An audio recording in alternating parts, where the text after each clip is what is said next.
Hello guys, magandang araw sa inyong lahat. Andito na naman ako ulit sa motor ng aking kapatid.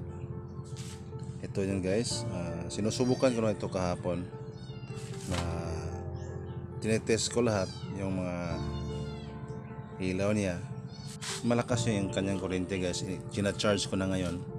Tapos yung fuse niya, okay naman yung fuse niya guys. Itong sa gilid na ito, okay pa naman ito lahat, umiilaw yan. Ang problema lang dito yung yung sa gilid yan, yung puti na may line na pula, yun lang ang umiilaw. Pero yung puti na may line na blue, hindi yan umiilaw.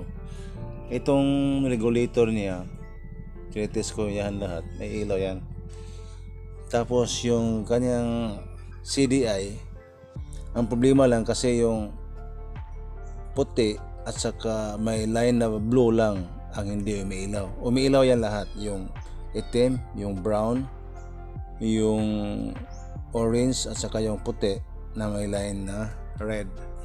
Sa akin lang guys, sinusubukan ko lang yung sarili ko na ayusin itong motor ng aking kapatid, kasi mag-aaral tayo ng magiging isang mekaniko guys, kasi sukatin natin itong sarili kung pag may problema guys, mayroon talaga yung solusyon. Kaya pag may sira ito, mayroon talaga solusyon na paano ito ayusin. Kailangan yung lakas ng loob at buo ang loob. Sinubukan ko itong mag-start. Malakas ang battery niya kasi ng motor na ito, kasi sinacharge ko yan. Ano? Ang lakas. Malakas ang kuryente niya. Mayroon siyang busina, signal light, meron din. Problema kasi niya, walang kuryente na lumalabas doon sa ganyang wire papunta doon sa spark plug. Walang kuryente dyan, wala pong kuryente lumalabas. Kasi hindi pwedeng walang kuryente itong white at saka blue.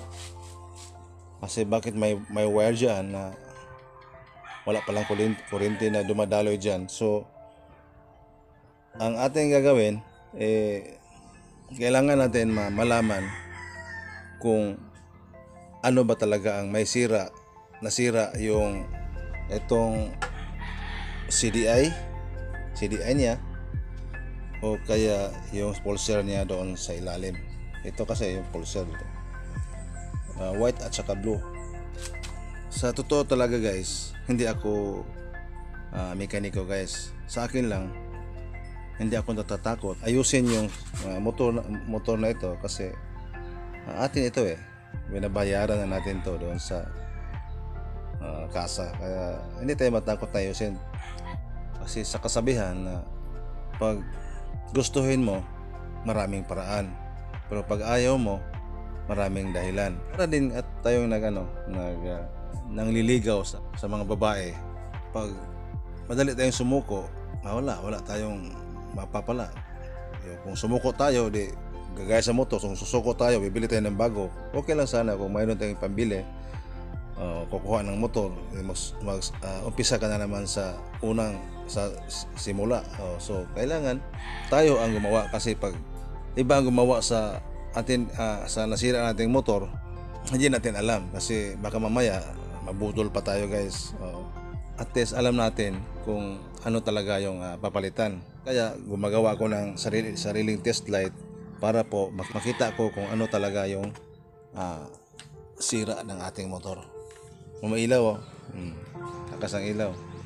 Pag naka-on yung motor natin, tapos yung test light natin nilagay natin sa positive, itong binabalatan yung kunting wire dito sa blue and white na wire dito sa malapit dun sa CDI, kikilitiin natin yan guys para lumabas yung ilaw dito sa spark plug. Sinusubukan ko yan guys, walang lumalabas. So ibig sabihin, ang sira talaga nito is yung CDI, hindi sira yung pulser niya. Guys, sinusubukan ko talaga guys na baka ignition coil yung sira. Sinubukan ko yung ignition coil ng Mio. Tapos So subukan ko itong ipandar. Kung maggumagana siya, ibig sabihin CDI talaga. Para sa akin, yung CDI talaga ang pinaka sira talaga doon sa motor na. Yun yung ano, yung Mio 125, kinakalas ko yung kanyang ignition coil. Ayan o, wala na yung ignition coil niya. Nahirapan ako dyan, mahigpit talaga yung mga bolt niya kasi original pa, hindi pa nabaklas, kaya hindi talaga ako matatahimik guys kung hindi ko talaga makita yung sira niya. Ayan, binabalot ko kasi baka mag-ground. Sandali lang naman para ma-justify natin kung sira ba talaga yung ignition coil. Bukan natin pandarin guys. Ayun guys. Okay. So ibig sabihin nito, hindi sira yung ignition coil niya. Parang CDI yata. I hope CDI para hindi na tayo magbaklas dito sa ilalim. Puro CDI yun talaga.